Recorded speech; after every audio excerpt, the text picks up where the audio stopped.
పాట పాడబోతున్నాము. సింగారి సిన్నదాన నీ ఇంటి దారిలోన పశువుగా పాడుకొన రింగా రింగా బిర్యాన చేరుకొన నీ ముందు నిలుసుకొన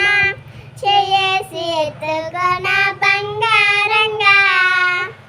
అదలు పూసుకున్న పౌడర్లు రాసుకున్న ఊరేగి వస్తావున్నా నీ కోసమే కన్నా లగమే పెట్టుకున్నా లక్ష్యమే పెట్టుకున్నా ఇంకా పైన గల కన్నా నువ్వలా రాసుకునే చందనమై దిద్దుకునే కుంకుమనై ఉంటానే నీతోనే ఇష్టంగా ఉంచుకున్నా గోరు ముద్దలు పెట్టుకున్నా